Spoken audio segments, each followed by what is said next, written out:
Hey everybody! This is the follow-up to Polish and Particles for the Game Dev Show, episode 5. So, follow-up episode, what does that mean? Super short, things that I left out in the Polish and Particles, which I didn't get a chance to touch on, was trail renders.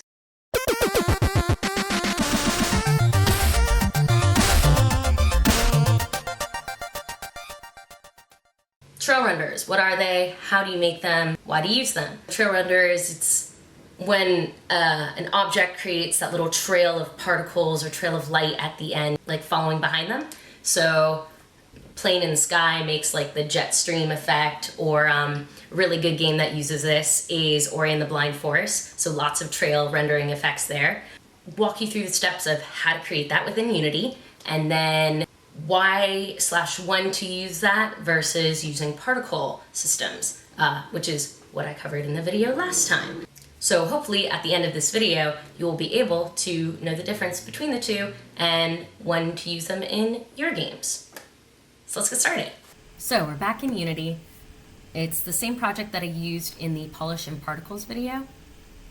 All I've done was added the packages for characters and cameras, as well as importing the particle system. So I opened a new scene. I have a cube, a third-person controller, and a directional light.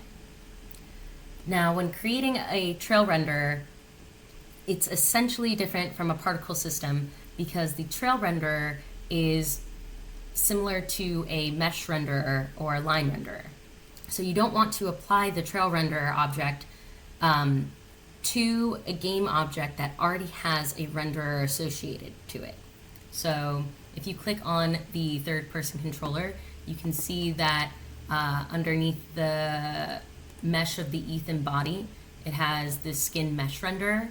I wouldn't want to then add on my trail renderer to this object. So for best practices, I like to just create an empty object. Oh, not inside of Ethan yet. And add component, trail renderer. So these are the standard default settings for the trail renderer. The size is 1. You have a list of materials because just like a renderer, it needs a material with a texture to then be drawn or rendered to the screen. It can use light probes and reflection probes, as well as light map parameters. So if you had made a light map beforehand or some probe anchors for that light map, you could then add it to the system so the trail could then adapt to the light map that you have created. The time, start with, and end with parameters have to do with the length of the trail and like how wide the trail or how big the trail will be rendered to the screen. And then colors, you can change and adjust the colors as the distance from the character progresses. We also have this other attribute called min vertex distance, which determines the distance between the slices of rendering. So the smaller the number, or the smaller the distance between each rendered slice, the more smooth the trail will look. And then auto destruct destroys the trail renderer or whatever object the trail renderer is on after the trail has initially been drawn. And that one's a bit confusing to explain, so I will explain that one at the end after we create our trail. So currently the game object is in the ground, so let's move that up and back. And right now it has this pink material showing.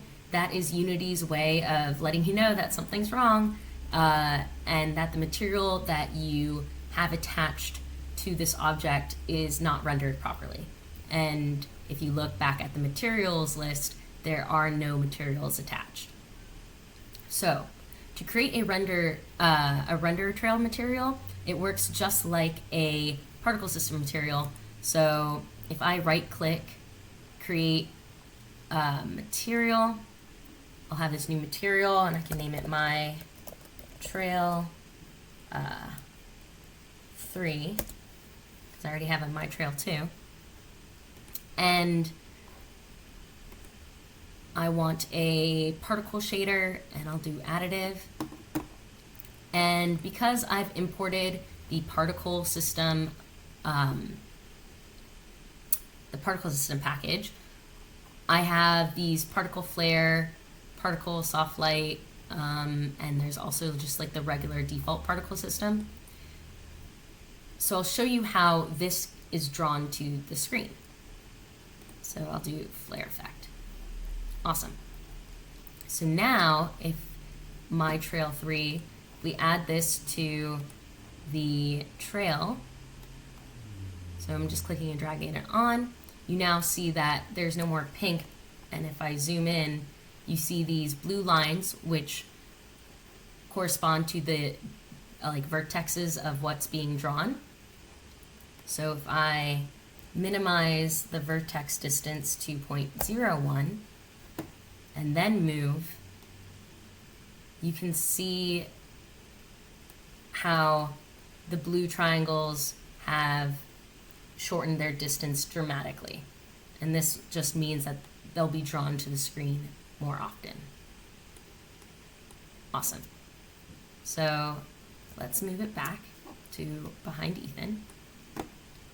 And now that the trail, I'm going to rename this trail and attach it to the third person controller. So now I have this trail. I'm going to turn off the trail renderer that I made before. So if I play the game,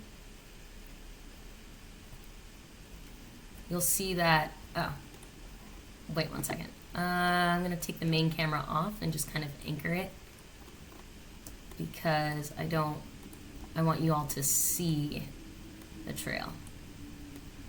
Okay. When the camera's falling behind the player, it's harder to see it. So right now we have this trail and it's following Ethan, it's moving very slowly, and that's partially because of the material that is on top of, or that the trail is using. So if I were to switch trail renderers to one that I've already used, I'm using a different material. I'm using the My Trail material. So it just looks like a simple like cone of light coming in from the left side or one of the edges.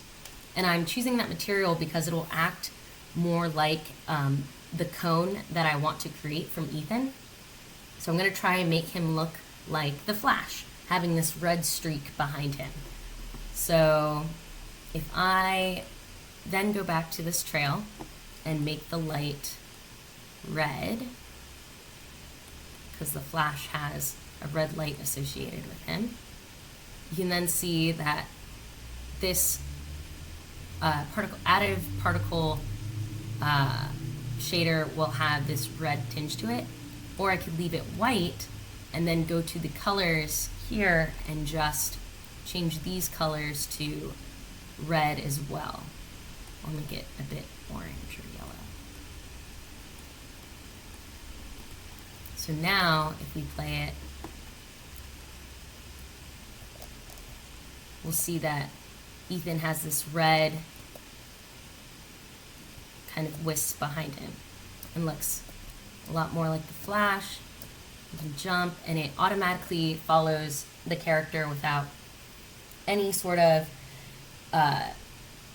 like hard work on my part. It just knows that it's supposed to have this trail behind it, and the reason why it has more of a cone shape as well is because I made the end width 0, the start width is 0.5, the time is very short and it's only 0.7. However, the rest is default. I haven't used any light maps, I haven't used any probes, and I'm only using the one material. And that is a trail renderer. Very easy. So can we do this with a particle system? The answer is yes. You can get a similar effect with a particle system, and I can show you. So this is the particle system. I just simply added the default one. and I just made, instead of time, I've changed it to distance, and I've had for the start speed 0. That means that when a particle is created, it'll stay in the exact same spot, and more particles will be emitted as the distance from the player increases. And then the size over time will slowly shrink into nothing. So the character will be leaving a trail behind him, or behind the emitter. So if I switch it, and again, this has the default particle this time instead of the trail material that I have created. So if I add this to the player and hit play, you'll see that every time Ethan moves, he has this material following behind him. So as you can see, that it is absolutely possible to create a trail with the particle system. It's just a matter of how much do you want to actually develop. It's a bit more complicated to get the sort of feel or look that you want with a trail renderer. It's more used for simple use cases. So if you have one object that's going to be moving at a constant speed, for example, like an enemy in a platformer, if he's just going to be walking back and forth and have a trail on him, or if it's a platform that moves back and forth, a trail renderer would be really easy to use. Again, particle systems take up a lot of memory, so if you're not careful and you have a lot of enemies on screen and a lot of objects on screen that are creating these trails, you're going to end up with a lot of particles that are slowing down your game. So trail renderers would be better in that instance. However, because trail renderers are simply just a render to the screen, it's harder to manipulate. So again, with particles, we can add force to it. We can manipulate, we can add gravity modifier.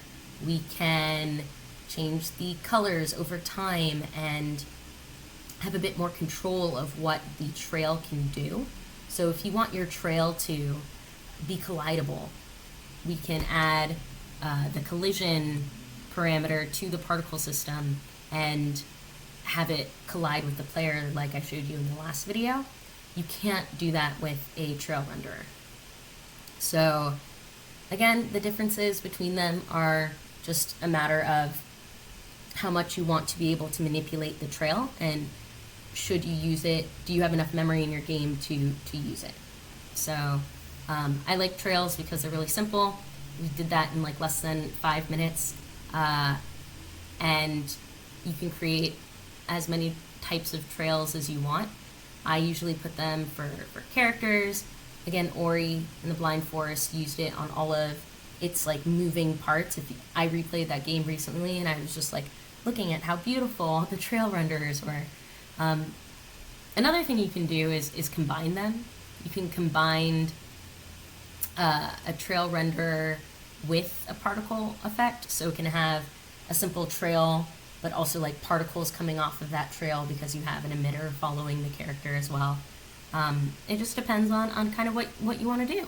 Now, going back to trail renderers, if I undo this and go back to the trail renderer, let's look at the auto destruct. So I'm clicking my auto destruct, playing the game, and now if I move around, again, he has that flash sort of system. I'm constantly moving the keyboard. He hasn't stopped moving. And as soon as they stop, it destroys itself. So if you have a constantly moving enemy, and as soon as it stops moving, that means it's been destroyed, your trail will also be destroyed with it. So trail renderers are extremely efficient in that regard. So yeah, that was trail renderers in a quick minute. I wasn't able to get into the particle effects, polish and particles video. So I hope this helps. I hope you use it in the future, and I'll be seeing you on the Game Dev Show soon. So good luck. So I hope you guys enjoyed that quick little video, super short. Just wanted to add on everything that I forgot from the previous video, and supplement a bit more about particle systems and what other things Unity has to offer to create particle-y effects. If you have any more questions about particle effects or trail rendering, you can always look online at unity3d.com/learn. They have a bunch of tutorials there, and their documentation as well for their engine.